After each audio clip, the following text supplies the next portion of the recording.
Today we have a bold prediction video for the Giants in 2021. I have 10 bold predictions, so if you want to leave yours in the comments, then go ahead and do that. I would like to see those. What other news has gone on here? So the Giants released RJ McIntosh, a 5th round pick, I believe, 5th or 6th back in 2018's draft. I was a fan of his. I was hoping he would stick around, but it makes sense to kind of have a crowded defensive line group over there, so I get it. There is a preseason game tomorrow.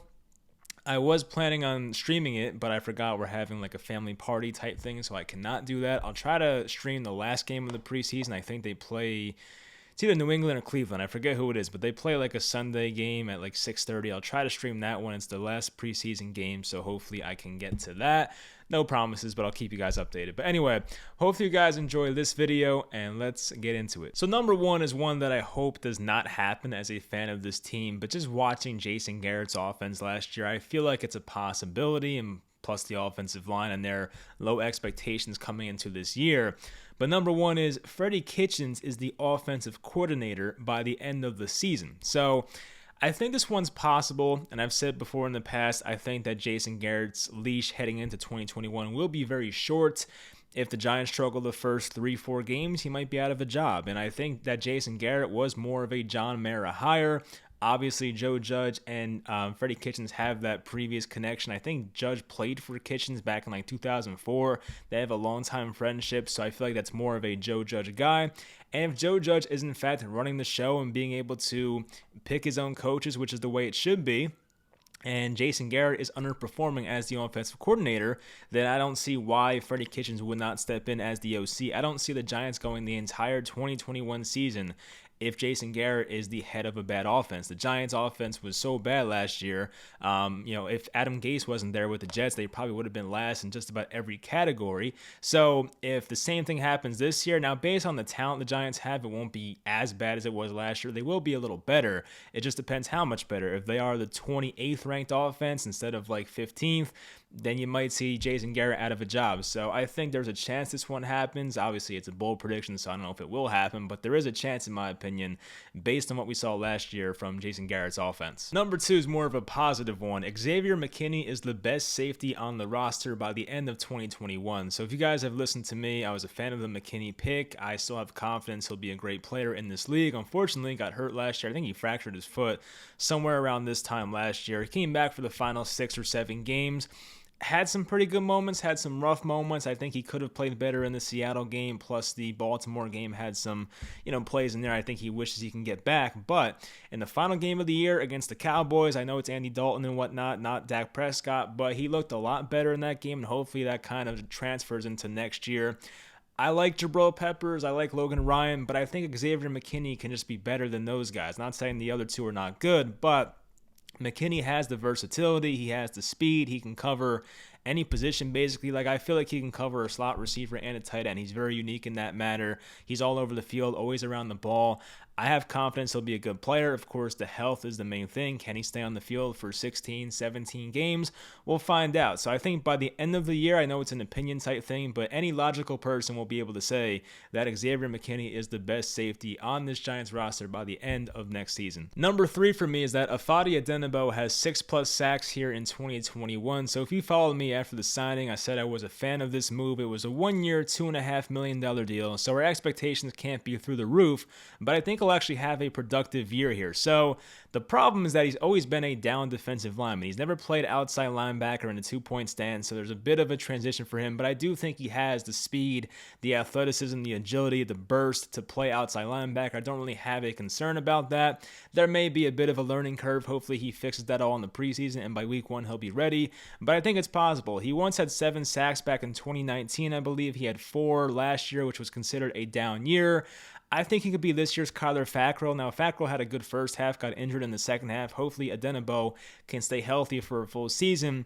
But Odenigbo's path to playing time is not impossible. He'll have competition like Azeez Ojulari, of course, Lorenzo Carter, Cam Brown, maybe Carter Coughlin if he's on the outside, O'Shane Ximines if he makes it, guys like that. So I think that or Ellerson Smith's another one, but I think there's a good chance he plays a pretty decent amount this year. He may get a starter's worth of snaps. Maybe he'll be a situational pass rusher. I'm not really sure, but I think Adenabo is talented. I do think this was a nice signing based on the value, and I do think he has a pretty nice season. So I think 6 sacks is possible. We'll see if he gets it, but it would not surprise me if he has a productive season for the Giants here in 2021. So you may have been saying, hey Mike, these are not bold enough, but here's one for you. Number 4, rookie Azeez Ojulari leads the Giants in sacks. So yeah, it may be crazy because A, he's a second-round rookie, and B, the Giants have Leonard Williams, who had 11.5 sacks last year.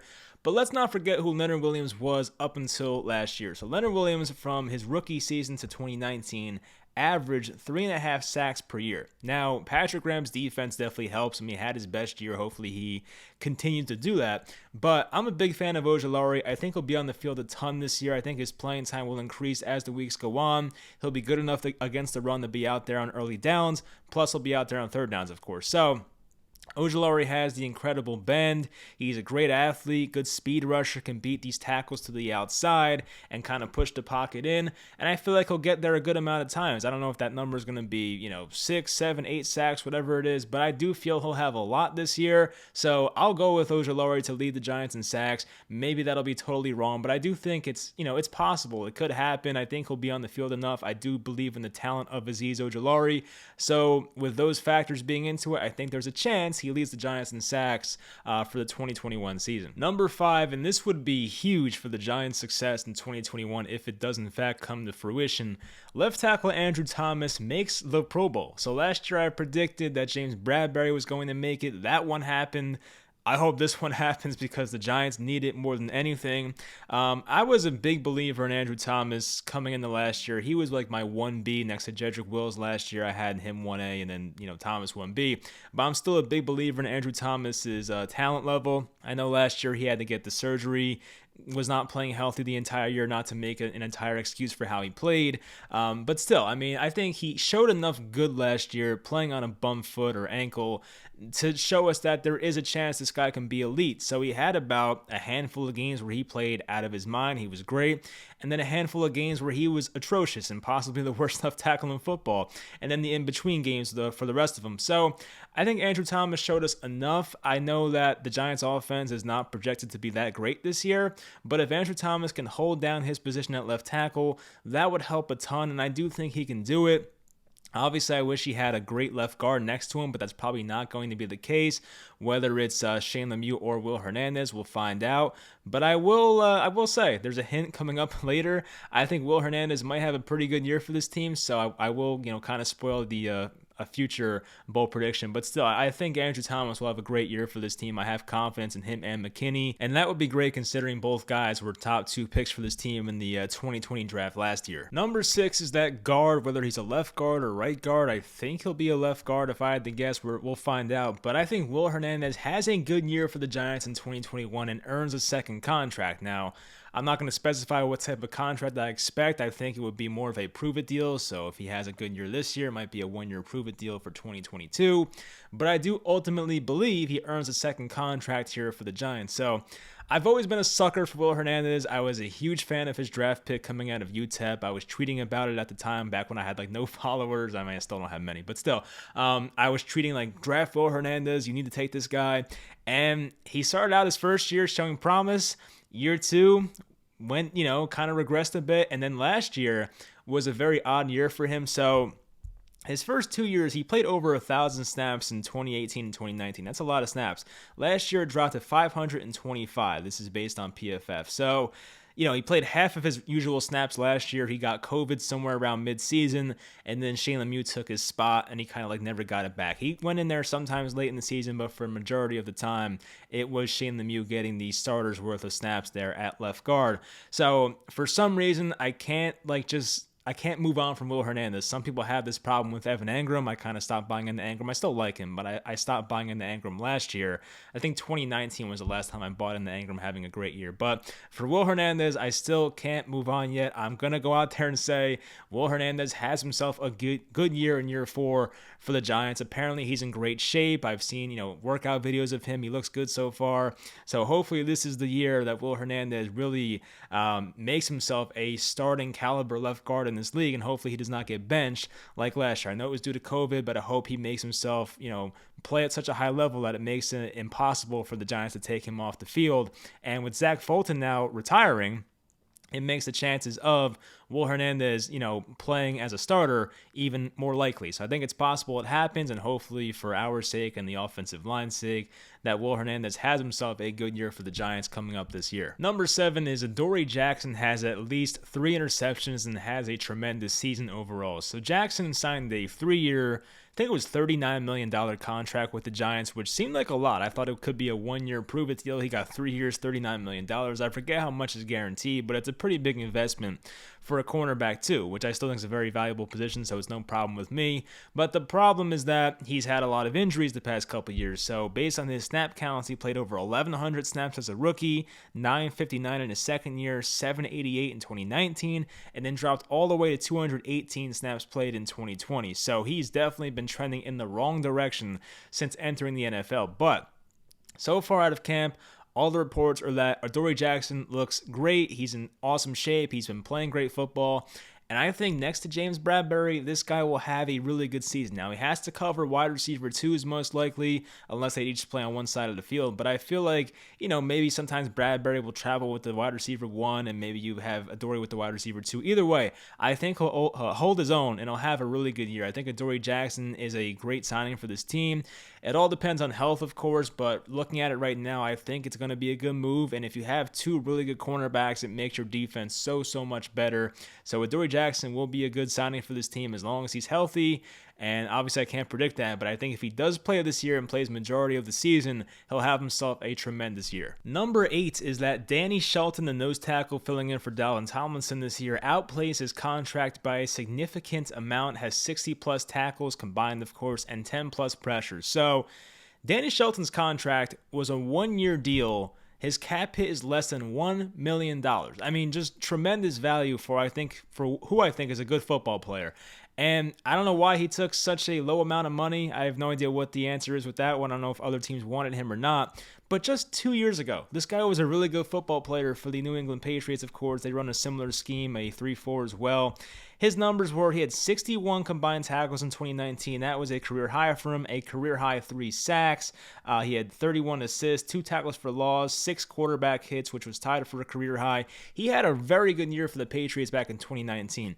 Then last year in his age 27 season, of course, went to the Detroit Lions, which is where people, defensive players went to die, basically, because no one played well under Matt Patricia, other than, ironically, Romeo Okwara, the former Giant that was cut back in 2018, who's been a really good player for them, honestly. But for Danny Shelton, he won't come in here and get 8 sacks or anything crazy like that. He's a nose tackle. He'll do what Dalvin Tomlinson did, but a productive season of 60+ tackles and 10+ pressures out of your nose tackle, making less than $1 million would be an awesome investment. Me, as a positional value believer, a guy that is being paid to stop the run, making less than $1 million is an awesome investment for a football team in 2021. I think it was a very smart move by the Giants, and I hope this one works out. I think Shelton's a good football player. He's still 27. He'll be 28 in a few days here, but he's still in his prime technically. So I think he has a good year for the Giants here in 2021. Number 9 for me is that linebacker Reggie Ragland starts week 1 next to Blake Martinez. So, of course, there's going to be 2 inside linebacker jobs, starting jobs, and I think Reggie Ragland is the guy who's going to start week 1. Now, I love Tay Crowder. I mean, me and Bobby Skinner are like the founders of the Tay Crowder fan club, if that's even a real thing. It's not, but still, I mean, we were definitely big fans of Tay Crowder, but I do have realistic expectations for a guy that was once the last pick of the draft. I think the way I've said this in the past, and I still hold by this, is that I think Reggie Ragland will start this year for the first 1, 2, 3 games, and then eventually Tate Crowder will basically take his spot away. So I think by the end of the year, even by the middle of the year, I think Tate Crowder will start for this team. But Reggie Ragland is a veteran. I think he's 6'2". What is he? 6'2", and he's 252 pounds. He's been around for a few years now. He started once for the Chiefs back in 2018, started 15 games for that team that went to the Super Bowl. Actually, no. Did they go to the Super Bowl? They went to the AFC Championship game. Close enough. Then the next year in 2019, started 7 games for the Super Bowl winning Chiefs team. Last year, started 6 games for the Lions, but once again, every defensive player outside of Romeo Okwara that went to play for Matt Patricia, their careers just died, basically. And now Reggie Ragland gets a chance here with an actual good defensive coordinator in Patrick Graham. So I'm definitely excited for Reggie Ragland. Of course, I have tempered expectations. This guy is not too athletic. He's not going to do much in the pass, but playing the run and being a blitzer, he can definitely do some good things. I've said before, he's kind of like a poor man's Blake Martinez. So, of course, he has to be out there. He has a hamstring injury right now, so we'll find out if he's even available for week 1. But if he's out there, if he's healthy, I think he starts week 1, and I think eventually Tate Crowder takes his job at some point in the midseason. And lastly, number 10, I have Sterling Shepard leads the Giants in receiving yards here in 2021. So if I said receptions, it's probably not as bold because Shep is more of a possession, just catch the ball and get down type guy most times. Sometimes he has nice yards after catch, but for the most part, it's more of a possession receiver. But last year, he was second in receiving yards with 656, just beat out Evan Engram, and he was behind Darius Slayton by about, 90 yards or something? Yeah, about 90 yards or so. So he can do it, I think. The problem here is that Kenny Golladay, if he was healthy for a full season, I would take Golladay, no question about it. But hamstring issues scare the crap out of me, and I don't know. I pray to God that Golladay makes it through an entire season, but I just don't know about hamstring issues. They scare me a lot. And, I guess Evan Engram and Darius Slayton have a chance to be the receiving yards leader. I'm sure by the odds, Galladay's number 1 right now. But from what we've seen from from what we've seen from Shepard in camp so far is that he looks great. He's in the best shape of his life. We're getting all those type of reports. He's now number 3, back to the college number. So I just like the vibe around Sterling Shepard right now. I think he's in line for a good year. Of course, with Shepard, you're always like one head hit away from having a concussion, which is something we've seen for him in the past few years, unfortunately. But if he stays healthy, he played 12 games last year out of 16. If he can play like 15, 16 games, not even all 17, 15 or 16, I think there's a chance he can lead this team in receiving. I have a good feeling he'll lead the team in receptions. We'll find out exactly what happens there. But him and Daniel Jones definitely have some chemistry. I love the shape he's in right now. He looks good in training camp. So I think that Sterling Shepard has a legit chance to lead the team in receiving yards. If Kenny Golladay plays all 17, it's probably going to be Golladay. But if he does miss time, which I guess could happen based on his history, I think Sterling Shepard has a good chance here. So that'll do it for this video. Once again, leave in the comments your bowl predictions for the Giants this year, whether it's 1 bowl prediction or 10, 15, do whatever you want. I'll read them. But yeah, hopefully you guys enjoyed this video, and I will talk to you guys next time.